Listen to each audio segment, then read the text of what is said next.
안녕하십니까? 네, 반갑습니다. 새해 복 많이 받으시고요. 올해는 이제 그 시험이 있잖아요.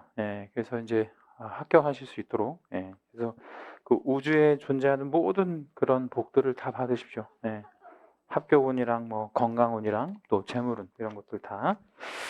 자, 우리 오늘 이제 처음 그 뵙는 분도 계시고 그래서 그 간단하게 이제 제 소개 좀 간단하게 하고 그리고 한 세 가지 정도 시간은 뭐 한 5분밖에 안 걸릴 건데 그거만 좀 잠깐 하고 진행하겠습니다.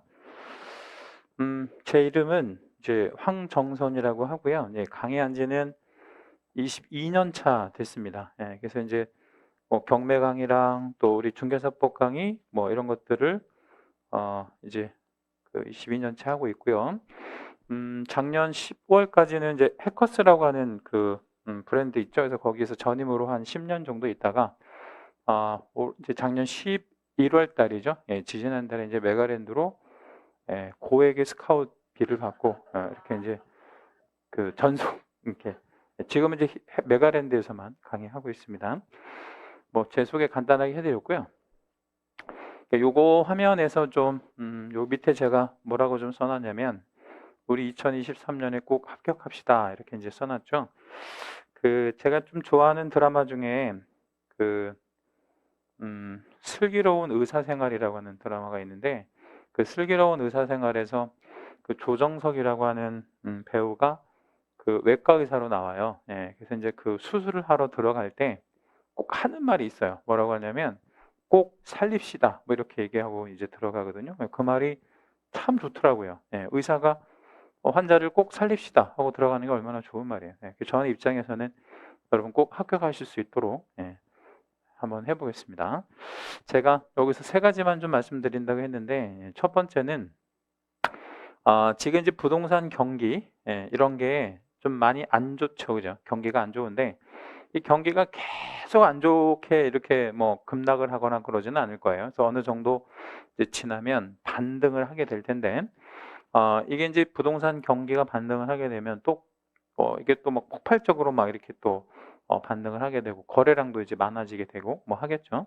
그래서 그 조금 전에 이제 저녁 인터넷 뉴스 보니까 음마아파트 급매 물건 뭐 이런 것들이 조금 서서히 팔리기 시작한다 뭐 이런 게 기사에 저녁 기사에 나오더라고요. 그러니까 그거는 이제 그 여러 가지 규제 같은 것들이 이제 뭐 없어진다고 하니까 그런 것 때문에 이제 경기가 조금씩 살아나지 않을까 이렇게 생각이 되어지고 그래서 그 여러분 속으로 이 자격을 따서 뭐 하겠어 이런 생각은 하지 마시고 이 자격을 통해서 내가 어떤 새로운 경험, 뭐 새로운 기회 이런 거를 얻을 수 있구나 이렇게 생각하시고 보시는 게 더 긍정적이지 않을까 생각이 되어지고요. 저는 96년도죠. 96년도, 97년도 그 즈음에 이제 직장 생활을 했었어요. 직장 생활을 하는 과정에서 요 공인중개사 자격을 취득을 했는데 구회 시험에 합격을 했거든요. 근데 그거 이제 직장 생활하면서 이 자격을 취득할 당시에는 이거 따서 무슨 그 뭐 써먹겠어? 무슨 가치가 있겠어? 뭐 이렇게 이제 생각을 했는데 그거 자격을 취득해서 이 중개 실무 강의도 하고 있고 20년 넘게 먹고 살고 있잖아요. 그러니까 이거가 저한테는 어떻게 보면 뭐 운명을 결정지은 그런 자격이라고 생각할 수 있죠. 여러분들 중에서도 그런 어떤 운명의 어떤 직업이라든가 그런 거를 충분히 얻을 수 있는 겁니다. 그래서 아무튼 경기 안 좋다고 여러분 그 낙담하지 마시고요. 얼마든지 성공하실 수 있다. 자, 그 두 번째는 그 책 얘기를 좀 잠깐 해봐야 되는데 책이 저녁반은 그 지금 여러분 갖고 계신 2시간 합격당이라고 하는 그 책이 있잖아요. 그래서 요거를 가지고 정확히 언제까지 이제 진행을 하냐면 1월부터 8월까지 진행합니다. 8월까지 1월부터 8월까지 우리 저녁반은 계속 이 책만 가지고 해요. 그리고 이제 9월, 10월은 오전반하고 진도가 같이 이제 맞물려 돌아가고요. 요거 가지고 그 이제 세 바퀴가 돌아요. 세 바퀴가 돈다라는 거는 1월부터 3월까지 한 바퀴, 그리고 4월에서 6월까지 한 바퀴, 그리고 7, 8월 달 이렇게 한 바퀴 해서 총 세 바퀴가 도는 건데 이거를 가지고 그러니까 8개월 동안 강의를 한다라고 하는 것 자체가 여러분이 생각하실 때 미친 거 아니야? 뭐 이것만 가지고 붙을 수 있어? 이렇게 이제 생각을 하실 수 있는데 작년에도 보니까 우리 그 노량진 우리 저녁반 제가 이제 작년에 수업했었는데 그 마지막까지 한 대여섯 분? 뭐 정도 나오셨는데요. 10분 이상 합격을 하셨어요. 이 책만 가지고도요. 그러니까 충분히 합격률은 뭐 한 60%, 70% 나오니까 하여튼 신뢰하시고 보셔도 괜찮습니다. 그래서 혹시라도 걱정하실까 봐 또 말씀드리는 거고요. 그리고 요 1월 달, 3월 달에는 요 자료가 하나 나갔어요. 어떤 자료가 나갔냐면 암기사항 15선 자료. 요거는 그래서 중간에 제가 이거 한번 꺼내 볼게요. 이렇게 말씀드리면 같이 한번 보도록 하고 요것도 10월까지 계속 가지고 다니실 거고요. 요거 앞뒷장으로 이제 작년 본시험 기준으로 못해도 한 15개 정도 문제 이렇게 출제가 되는 되게 중요한 족보라고 생각하시면 되겠고요. 그리고 제목이 암기사항 15선이라고 돼서 이게 다 외워야 되느냐? 그건 아니에요. 다 암기하실 필요는 없고 이거를 꼭 암기해야 하는 것들은 한 3, 4개 정도 있는데 그거는 다시 말씀드리도록 하겠습니다. 그래서 이거는 우리 10월 달까지 계속 가지고 다니실 거고 그래서 이거는 자료가 한 장짜리 암기 자료가 하나가 나올 거고 요번 우리 회차 때는요. 그리고 4월에서 6월까지는 그 일일 핵심 요약이라고 하는 그런 자료가 또 배포가 될 건데 지금 이제 1월부터 오전반 분들은 이 자료가 나갔어요. 근데 저녁반 분들은 요거를 4월부터 6월까지 제가 배포를 해드릴 겁니다. 왜 그러면 이렇게 달리하느냐? 지금 우리가 저녁반은 이 책을 한 번도 안 보셨잖아요. 근데 이 책이랑 이 자료랑 같이 보기가 좀 버거워요. 시간도 좀 부족하고 그래서 요거는 제가 안 드리는 게 아니고 4월부터 6월 순환 때 자료를 드리도록 할 겁니다. 요거는 나중에 좀 받으시면 되겠고요. 그리고 이제 7, 8월 달 요때 가서는 이제 뭐 자료를 이렇게 뭐 배포하는 거는 없고 이때는 이제 문제 위주로 문제풀이를 좀 많이 해드릴 겁니다. 왜냐하면 그 오전반 분들도 이제 7, 8월 달에 가면 이제 문제풀이 과정으로 가거든요. 그래서 이 책에 보면 기출 문제랑 뭐 우리 예상 문제랑 다 문제가 있어요. 그래서 요거를 다 풀어 드릴 겁니다. 물론 중간중간에도 문제풀이를 해드리긴 하지만 7, 8월 달에는 문제풀이 위주로 진행을 한다. 이렇게 생각해 주시면 되겠고 그 다음 이제 마지막으로 하나만 더 말씀드리면 이 공부를 하는 장소 달리 말하면 공간에 대한 부분인데요. 인강생과 여러분을 이제 실강생이라고 부르거든요. 그럼 인강생, 실강생 중에서 누가 합격을 좀 많이 할 것 같아요? 당연히 실강생이 합격을 훨씬 더 많이 합니다. 이유는 뭐 때문에 그런 거냐면 이 공간이 차지하고 있는 장점이 있어요. 어떤 장점이 있냐면 만약에 여러분이 수업 듣다가 전화가 왔다거나 아니면 뭐 화장실이 급하게 가고 싶거나 아니면 급한 뭐 볼 일이 생겼다고 하면 우리 집에서 인강 듣는다면 오선 멈춤 뭐 이런 거 있잖아요. 그죠? 그럼 제가 딱 오선 멈춤 하면 제가 여기서 가만히 있는 게 아니잖아요. 저는 계속 수업을 진행하고 있으니까 여러분이 쉽게 말하면 딴짓을 할 수가 없다는 거죠. 그러니까 그 시간 동안에 합의가 이루어진 거예요. 이 공간 안에서 어떤 합의? 어떻게 됐든 내가 바쁘든 뭐 괴롭든 어떻게 하든 무조건 50분은 버텨야 돼. 이런 합의가 지속적으로 되다 보면 어느 순간 여러분 실력이 쌓아지게 된다는 거죠. 그래서 우리 합격생들 수기 이렇게 남기는 거 보면 어떤 글들을 참 많이 쓰냐면 어디서 많이 들어본 것 같아서 찍었는데 맞았어요. 이런 표현들이 되게 많이 나오거든요. 그게 바로 뭐냐면 내공이 쌓이는 거예요. 그러니까 내가 정확하게 몰라도 내공만 이렇게 쌓이게 되면 합격하는 데는 크게 지장이 없다. 이렇게 생각해 주시면 되겠고요. 제가 오리엔테이션 겸해가지고 요 3가지만 좀 말씀드려봤습니다. 자, 이제 수업을 진행하도록 할 건데 책을 좀 잠깐 보실게요. 앞부분에 뭐 머릿말이나 이런 거는 뭐 특별히 보실 만한 거는 없고 이 책이 아까 말씀드린 대로 기출문제랑 또 예상문제랑 다 풀어 있습니다. 몇 장 넘기다 보면 차례가 나옵니다. 이 차례를 좀 잠깐만 펴 봐주시겠습니다. 몇 장을 좀 넘겨주시면 차례가 나오는데 차례를 잠깐 보실게요. 자, 차례에서 제가 뭘 좀 말씀드릴 거냐면 이 책이 이제 여러 가지 테마를 가지고 만들었잖아요. 우리 1번 테마가 이제 법의 적용 목적, 그리고 용어, 뭐 이런 거부터 시작을 해가지고 쭉 넘기다 보면 40번 테마, 이 매수 신청 대리까지, 이 매수 신청 대리는 이제 경매 관련이거든요. 그래서 여기까지 총 40개의 테마를 가지고 이제 이 책을 만든 건데, 이 각각의 테마에서 뭐 거의 하나 정도의 그 문제들이 기출이 된다 이렇게 생각하시면 될 것 같아요. 그런데 이제 뭘 좀 말씀드리려고 하냐면 1번 테마에 보면 용어라고 하는 개념이 나옵니다. 이 용어 오늘 이제 진도 나가는 부분인데 이 용어가 되게 중요해요. 왜 용어가 굉장히 중요할 수밖에 없냐면 이따 다시 말씀드리겠지만 이 테마가 다 용어로 이루어졌잖아요. 그렇죠? 예, 그래서 이 용어를 완벽하게 내 걸로 소화하고 있으셔야 돼요. 그러니까 예를 하나 좀 들어드리면 뭐 시험 제도도 있고 뭐 정책심의위원회도 있고 이런데 사실 이런 거는 몰라도요. 막판에 이제 시험에 이제 임해서 벼락치기로 얼마든지 가능해요. 이거는. 예, 근데 이런 용어는 이게 하루 이틀 공부해가지고 뭐 1시간, 2시간 공부해가지고 용어가 이해되어지는 게 아니에요. 그러면 계속 이거를 공부하면서 이런 용어가 이런 의미로 쓰이는구나라는 것을 정확하게 이해하고 계셔야만 이런 우리 항목들을 테마들을 공부하셨을 때 나름 도움이 좀 될 수 있다라는 거. 그래서 용어가 굉장히 중요하다는 거. 이런 거 좀 말씀드리고 그다음에 이제 그 테마 밑에 이제 뭐가 있냐면 파트 2에 아까 기출 문제 실려 있다고 말씀드렸죠.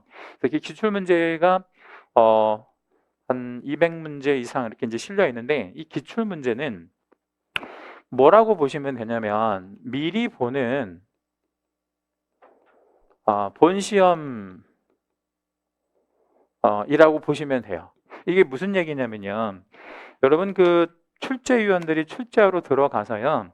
뭐 가령 오전에 출제하러 들어가서 오후에 나오고 그러는 게 아니에요. 시스템이. 예, 그러면 출제위원들이 출제를 하러 들어가서 약 한 2주 정도 집에 못 와요. 예, 그러면 우리가 그 2차 시험 문제지를 수험생들이 받은 시점에서 이제 풀어준단 말이에요. 2주 동안 감금이 되어지는데, 그럼 2주 동안 문제를 계속 내느냐? 그것도 아니고, 들어가자마자 한 일주일 정도의 시간밖에 없어요. 문제를, 40문제를 내는 게 과목별로. 그리고 나머지 일주일은 뭐를 하냐면, 문제 인쇄도 해야 되고, 또 뭐 오탈자 검증도 해야 되고, 이런 작업을 거쳐요. 그러니까 실제로 문제를 내는 거는 보통 한 이틀에서 3일밖에는 안 돼. 나머지는 다 다른 어떤 일들을 하는 거예요. 검증도 해야 되고 하니까.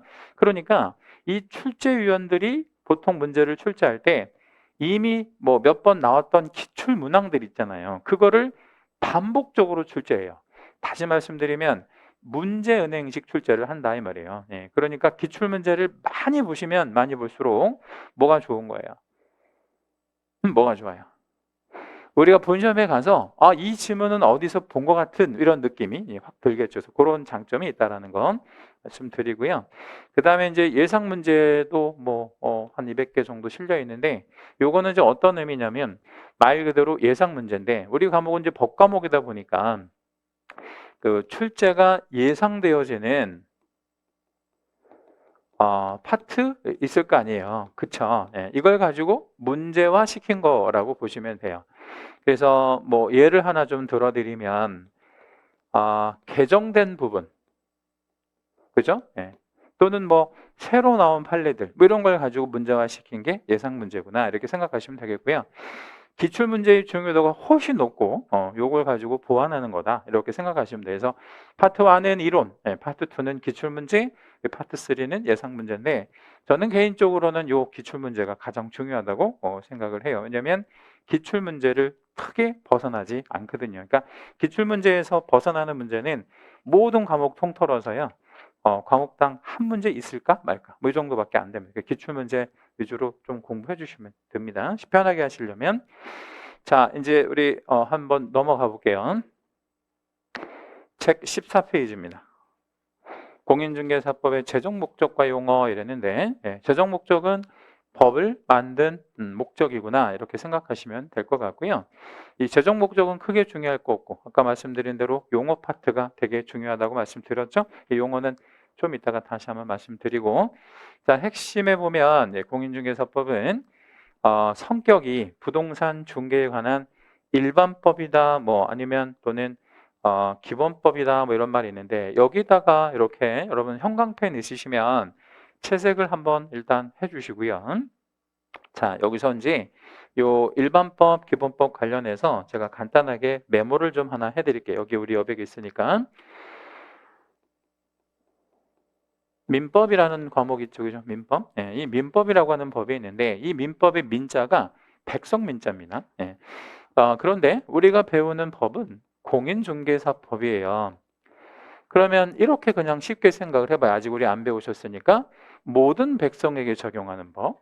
얘는 누구한테 적용하는 법?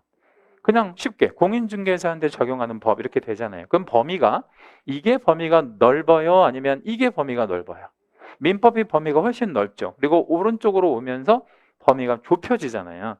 그래서 어떤 한 가지 항목에 대해서 이 두 가지 법이 충돌하게 되면 등호가 이런 식으로 열리게 됩니다. 그러니까 민법과 공인중개사법이 어떤 한 가지 사안에도 충돌하면 공인중개사법이 먼저 적용이 되는데 이렇게 먼저 적용되어지는 법을 특별법이라고 이야기하고 나중에 적용되는 법을 일반법 내지는 기본법이다 이렇게 표현을 합니다. 그러면 민법은 일반법이고 중개사법은 이렇게 둘이만 보면 특별법적 지위가 있는 거예요.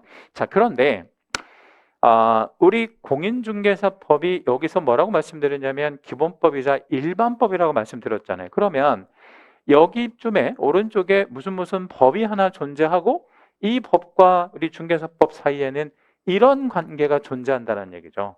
그래서 이 법과 이 중개사법을 보면 얘는 일반법이 되는 거고 얘가 무슨 법이 되냐면 특별법이 되는 겁니다.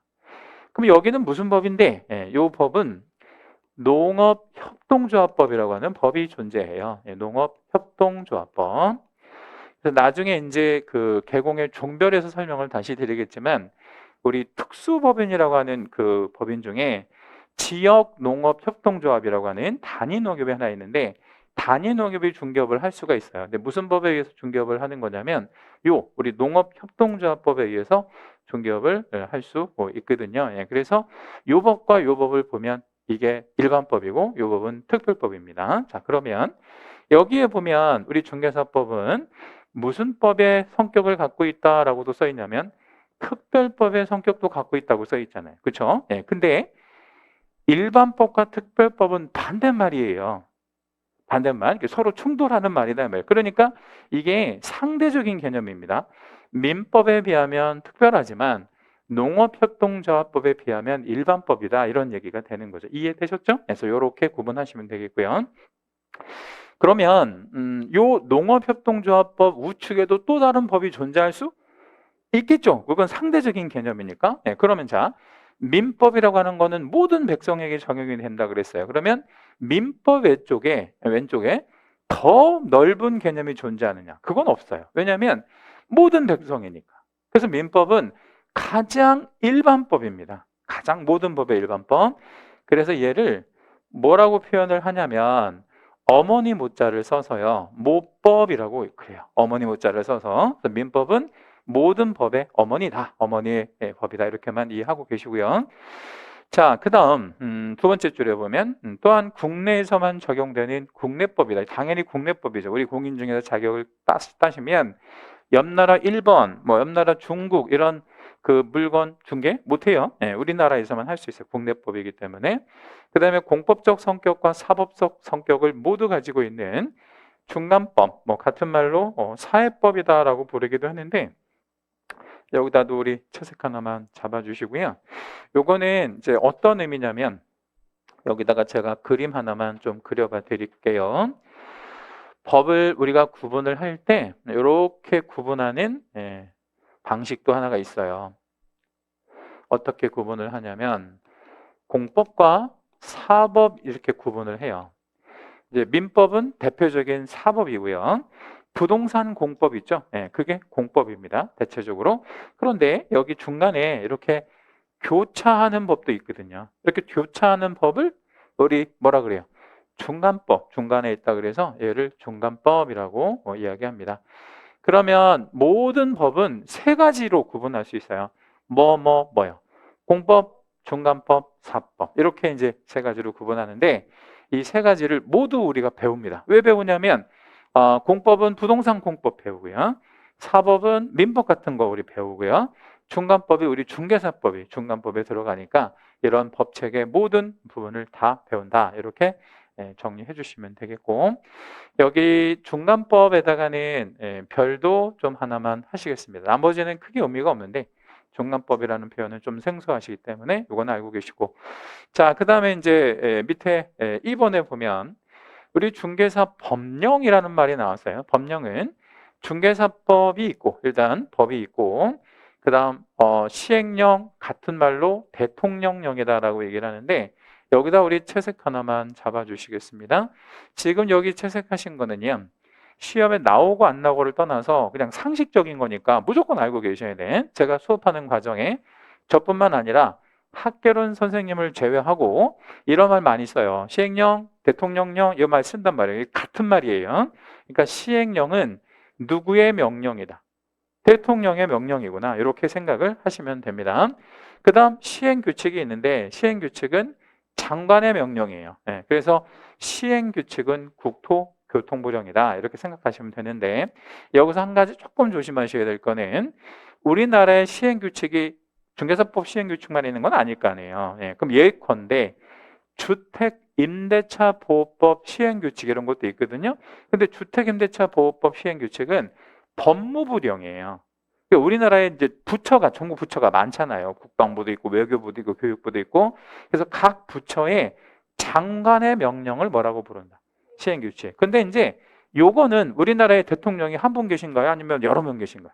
한 분밖에 안 계시니까 시행령은 그냥 같은 말로 대통령령이고, 시행규칙은 중개사법은 국토부령이다. 이렇게. 물론 다른 법은 다를 수 있다. 이 정도 이해하시고요. 여기 2번 핵심의 맨 앞부분에 이런 말 써 있어요. 법령이다 이런 말 써 있는데, 이 법령은 합쳐 부르는 말인데 뭐하고 뭐를 합쳐 부르는 말이냐면 법과 영들, 그죠? 이런 영들, 영령을 합쳐서 법영이라고 얘기를 해요. 그리고 우리는 시험 범위는 얘만 시험에 나오는 게 아니라는 거예요. 그럼 뭐도 나와요? 시행령, 시행규칙 전부 다 시험 범위에 들어가는 거구나. 이렇게 이해하시고, 자, 양가로 1번에 법의 목적. 이 법의 목적은 요거 만든 목적을 말하는 거예요. 이 시행령과 시행규칙은 또 안 들어가고 법의 목적이니까. 그죠? 그래서 법의 목적 한번 읽어봐 드릴 건데, 이 법은 공인중개사의 업무 등에 관한 사항을 정하여, 그러니까 공인중개사의 업무를 이렇게 해라 저렇게 해라 이렇게 정하여 그 전문성을 제고하고, 그러니까 이 전문성은 어떤 의미냐면, 예컨대 우리 의사들이 업무할 때 의료법이라고 하는 법률에 의해서 업무를 하잖아요. 그러면 의사의 업무가 상당히 무슨성 있는 업무로 바뀌어요.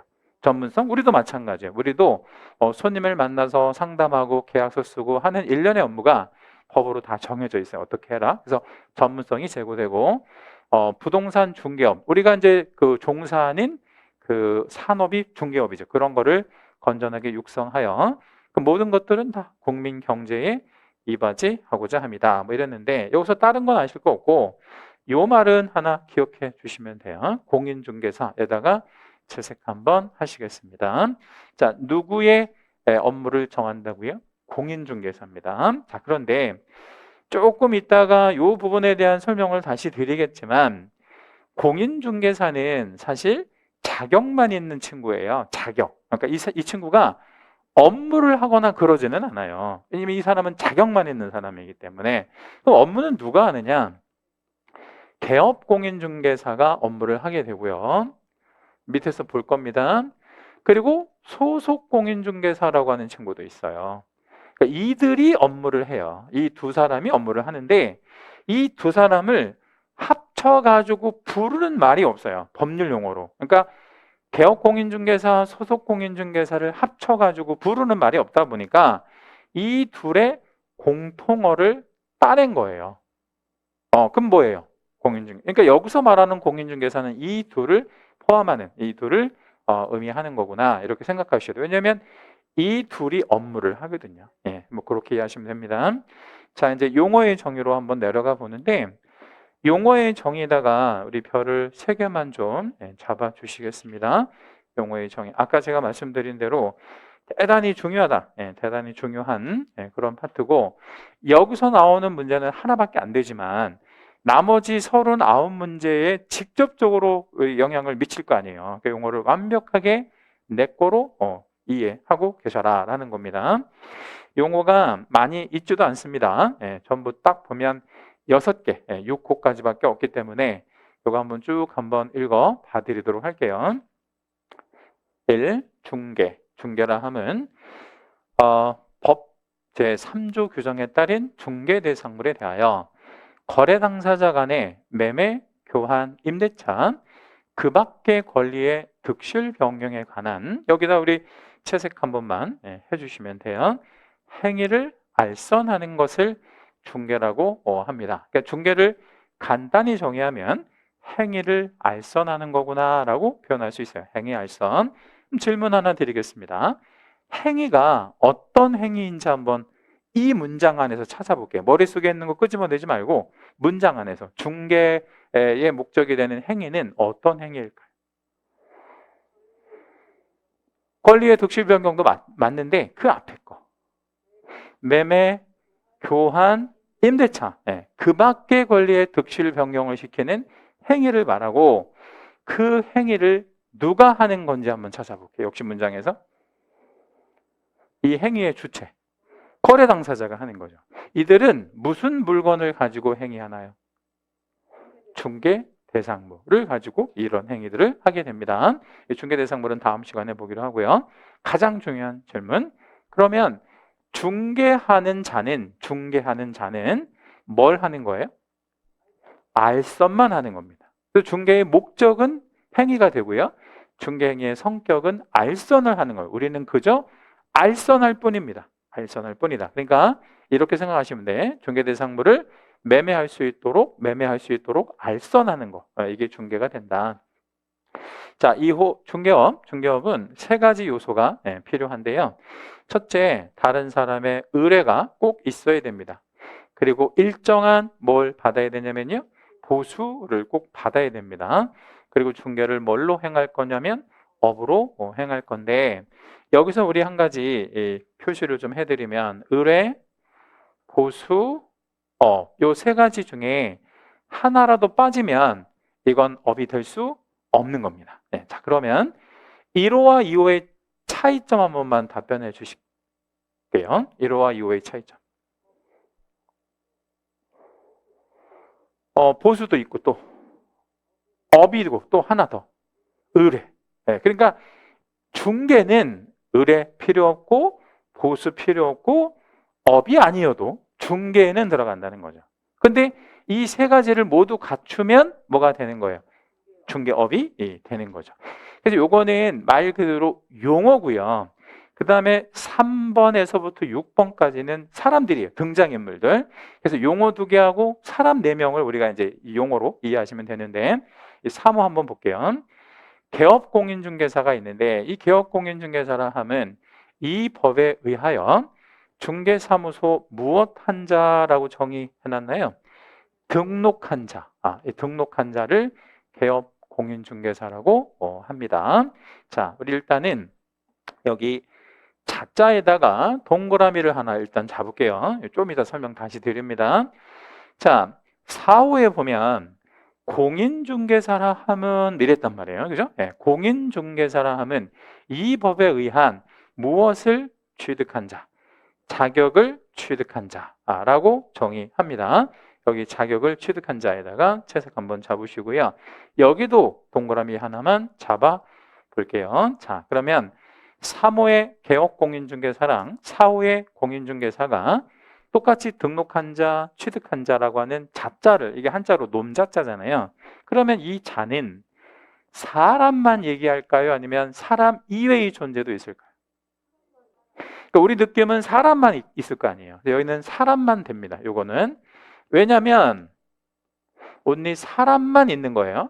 왜냐하면 자격을 취득하려면 시험 봐야 되니까 시험을 사람만 볼 거 아니에요. 이거는 사람만 됩니다. 그런데 여기서 말하는 자는 꼭 등록을 한 거니까 사람만 되는 건 아닙니다. 그래서 사람도 되지만 법인인 개업공인중개사가 존재해요. 이거를 좀 이따가 다시 한번 화면에서 보여드리도록 할게요. 그래서 요 밑에 팁이 뭐라고 써놔 있냐면 한번 읽어봐 드릴게요. 바로 밑에 팁이 개공이라 하면 개업공인중개사에 줄여서 이제 개공이라고 하는데 요 개공 그죠? 개공. 앞으로 수업 시간에 제가 개공이라고 말씀드리면 뭐의 약자다? 개업공인중개사 이렇게 이제 생각하시면 되는데 이렇게 함정을 줬잖아요. 개공이라 하면 이 법에 의하여 중개사무소 개설 등록을 한 공인중개사를 말한다. X예요. 이게 왜 X예요? 꼭 사람만 있는 게 아니거든요. 그러니까 법인인 개업공인중개사, 법인인 개공도 존재하기 때문에 그렇다라는 얘기고요. 사호에 가보면 이제 공인중개사는 자격만 취득하는데 아까 말씀드렸어요. 이 공인중개사는 일을 하는, 업무를 하는 아니면 업무는 안 하는?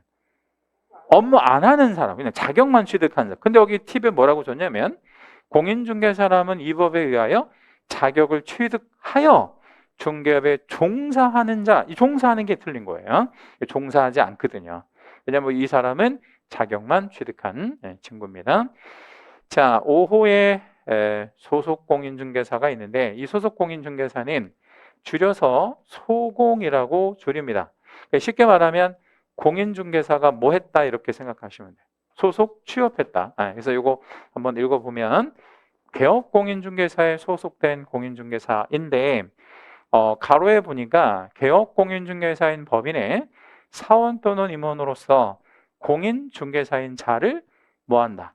포함한다 이랬거든요. 여기서 이제 우리 뭘 알 수 있냐면 개업공인중개사의 종별에는 법인이 존재한다는 거. 아까 위에서 말씀드린 대로 법인인 개공이 존재한다라는 것도 기억해 주셔야 되고 여기에 사원 또는 임원이다라는 말을 사용했는데 이 사원 또는 임원 관련해서 밑에도 한 번만 적어 볼게요. 메모. 사원 또는 임원은 이퀄 무한책임사원입니다. 무한책임사원. 한없는 책임을 지는 사람이다 이런 얘기인데 어디에 존재하냐면 통상 한명회사, 합자회사 이런 데에서 이제 무한책임사원이라고 존재해요. 자, 그러면 한없는 책임을 지는 사람 뭐 이런 뜻이거든요. 그럼 질문, 이 사람의 직급이 법인에서 높기 때문에 무한책임사원이에요? 아니면 낮아서 무한책임사원? 한없는 책임을 진다 이런 뜻이잖아요. 한없는 책임을 진대. 그러면 이 사람이 직급이 높아 아니면 낮아? 이게 두 가지 사원이 있는데 유한 책임 사원이 있고 무한 책임 사원이 있거든요. 그럼 무한은 무슨 뜻이에요? 한이 없이 너가 다 책임져 이게 무한 책임이고 유한은요? 네가 하는 일만 책임져 이게 유한 책임 사원이에요. 그럼 직급으로 따지면 무한이 높을까요? 유한이 높을까요? 무한이 높겠죠. 직급이 아주 높은 친구들인데 얼마나 높으냐면 임원하고 동격이에요.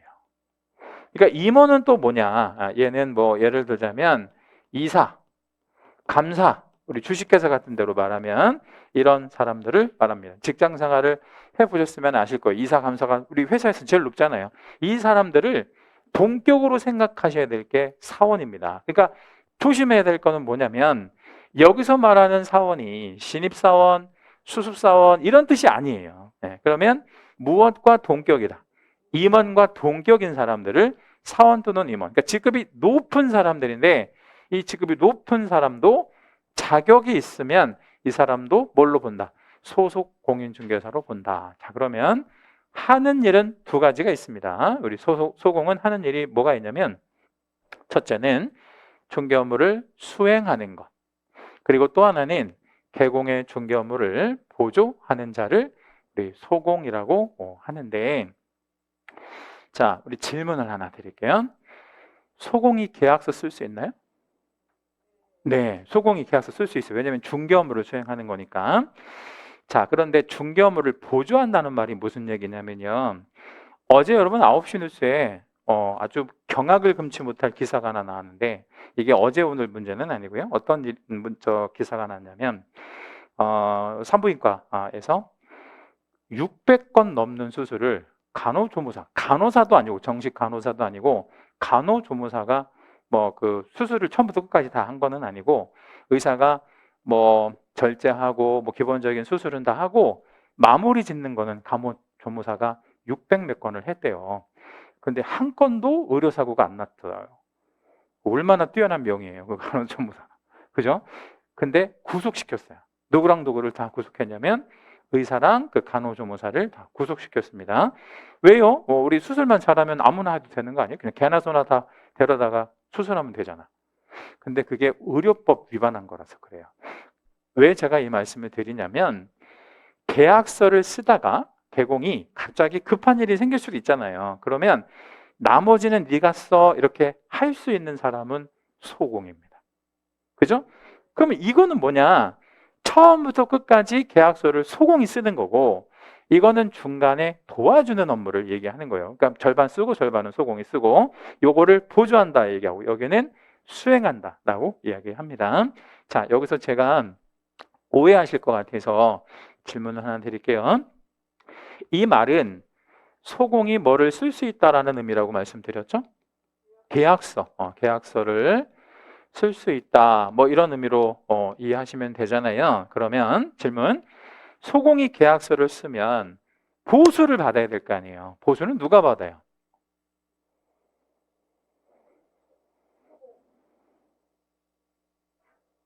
자, 다시. 소공이 중개업무를 수행한다는 건 계약서를 쓴다는 얘기잖아요. 그쵸? 그러면 계약서를 썼어, 소공이. 네, 처음부터 끝까지 다 썼어. 이제 손님한테 줬어요. 보수는 누가 받아요?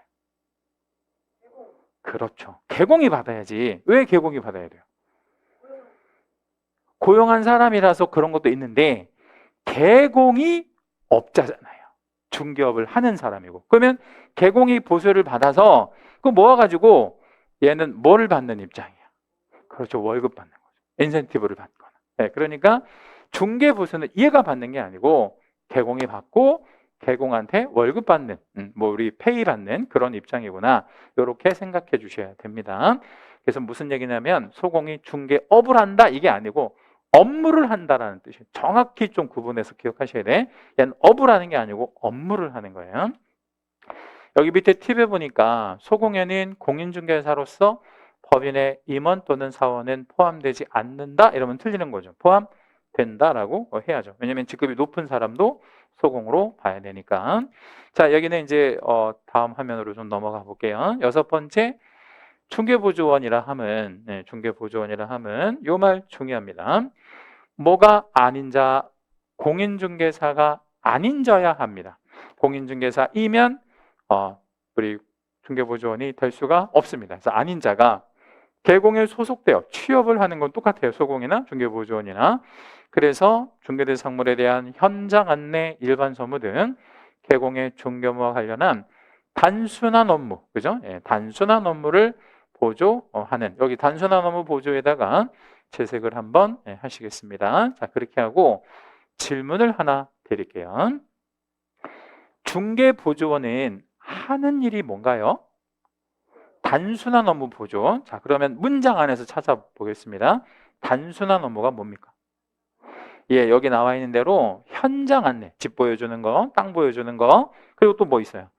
일반 서무, 뭐 예컨대 뭐 전화 받는 거, 손님 응대하는 거, 이런 거를 하는 게 중개보조원입니다. 질문. 중개보조원은 중개 업무 수행 못해요? 중개 업무를 수행하는 거 못해요? 중개보조원은? 예. 왜냐면 이 친구는 뭐가 없는 사람이라서, 자격이 없는 사람이라서. 그러면 어려운 질문. 중개보조원은 그러면 이것도 못해요? 중개 업무를 보조하는 것도 못해요?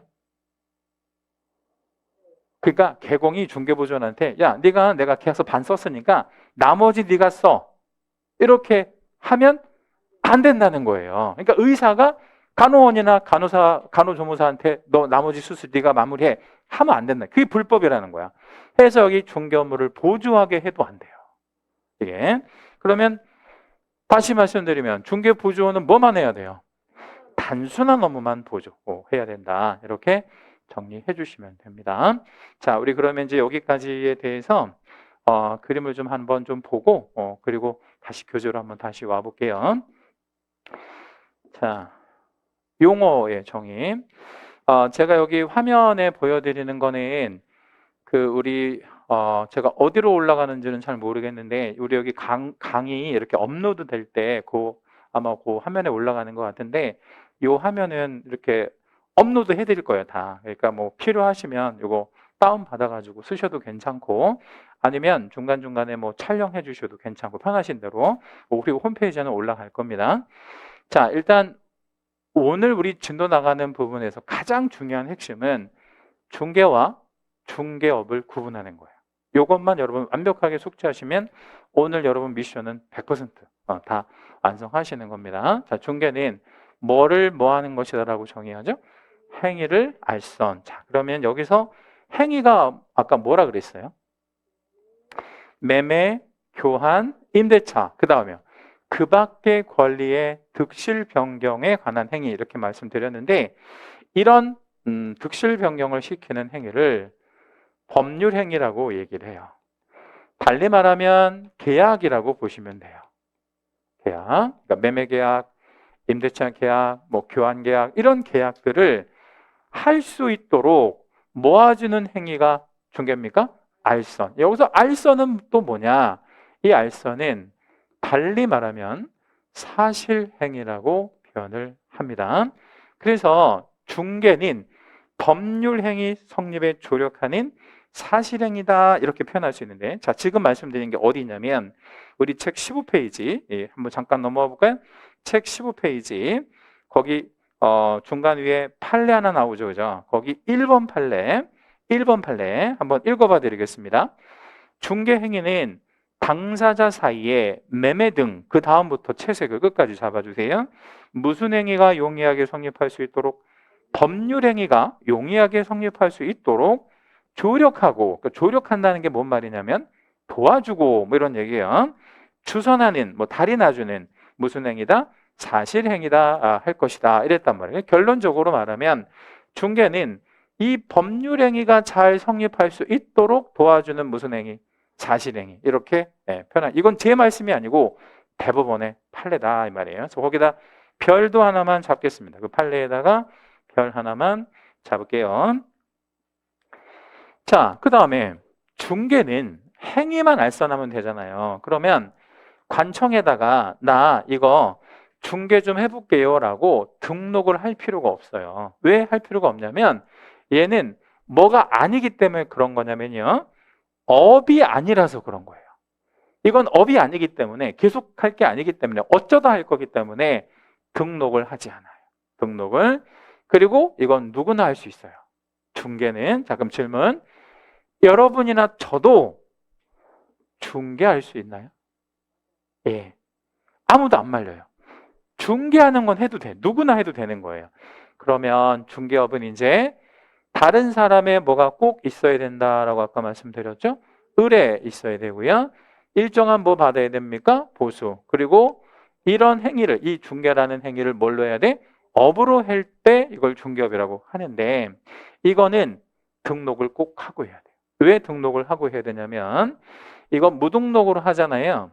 무등록, 등록 없이 중개업하면 처벌받아요. 몇 년 몇 천으로 처벌받냐면 3년 3천으로 처벌을 받는데 제가 이거 3년 3천이라고 쓴 거는 이제 어떤 의미냐면 3년 이하의 징역 또는 3천만 원 이하의 벌금. 그래서 3년 3천이라고 쓴 겁니다. 자, 그럼 다시 중개업은 뭐 하고 해야 돼요? 등록하고 해야 돼. 없이 하면 무등록 중개업으로 3년 3천으로 처벌을 받는다. 그러면 이거는 누구나 할 수 있냐? 안 되고 오로지 누구만 할 수 있냐면 개업 공인중개사만 할 수 있는 게 원칙입니다. 자, 그럼 질문. 소공은 못해요? 소공은 못해요. 자, 소공은 업을 하는 게 아니고 정확히 말하면 업무를 하는 거예요. 돈은 누가 받아요? 여기서 보수는 누가 받아? 개공이 받으니까. 이해되셨죠? 그러니까 소공은 독립적으로 돈을 받는 존재가 아니고 소속되어진 종업원에 해당이 되는 거고 결국에 개공한테 월급 받는 주체구나 이렇게 생각을 하셔야 됩니다. 그러면 질문. 여러분이나 저는 이거 못해요? 지금? 예. 왜 못해요? 등록을 아직 안 했으니까. 그럼 이거 우리 하다가 걸리면 어떻게 돼? 3년 3천. 그럼 이 공부 왜 하는 거예요? 자격증 따서 뭐 하려고? 이거 하려고. 이게 아니고 중개가 아니고 중개업을 하기 위해서 이 공부를 하는 게 맞죠, 그죠? 네, 이렇게 이제 구분하시고 그다음 다음 화면 잠깐 보여드리는데 이 화면은 우리 이제 어디다가 여러분 메모를 좀 잠깐만 해주실 거냐면 16페이지 잠깐만 가볼게요. 16페이지. 자, 거기 16페이지에 보면 박스가 하나 나오잖아요. 예, 표, 그쵸? 예, 그 표 왼쪽 보조단에다가 약간의 여백이 있으니까 거기다 우리 메모 한번 할게요. 자, 메모하시기 전에 이 그림을 그리시라는 게 아니야. 제가 뭘 이렇게 적어드리면 그걸 적어 놓으시면 돼요. 뭐 책에 있는 내용이긴 하지만 간단하게 요약을 해드릴게요. 자, 그럼 우리 앞에 화면에서 중개와 중개업을 보셨는데 중개와 중개업이 차이가 있어요. 무슨 차이가 있어요? 이거지, 이거. 그죠? 그러니까 여기까지는 똑같잖아요. 중개까지는. 그러면 중개가 뭐냐면 얘네들이 뭐 예컨대 매도인이고 여기가 매도인이면 여기는 뭐겠어요? 매수인. 여기가 만약에 임대인이면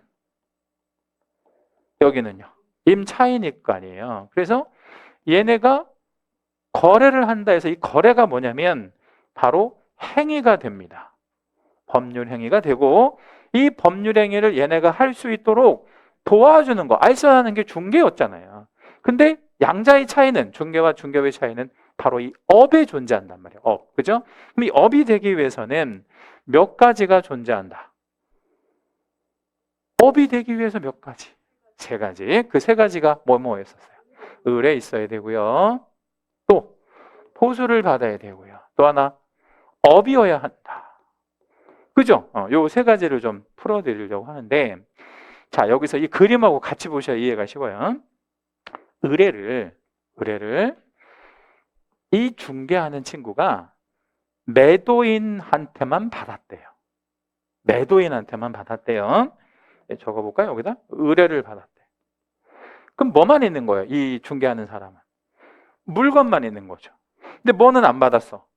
매수할 사람한테 의뢰를 안 받은 거야. 그러면 물건은 있지만 뭐는 없어요?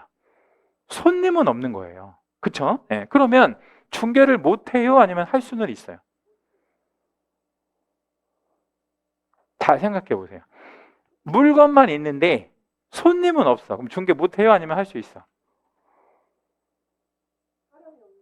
그러니까 사람이 없는데 어떻게 할 수 있나요? 할 수 있어요. 자, 어떻게 하면 돼요? 자, 우리나라에는 힌트 드릴게요. 12만 명의 12만 명의 개공이 존재합니다. 힌트야, 힌트. 그거 어떻게 하면 돼요? 연계하면 되죠. 공동 중개. 그러니까 물건 있는 개공과 중개하는 사람과 손님 있는 개공이 만나면 될 거 아니에요. 그래서 이제 여기다 한번 메모해 볼게요.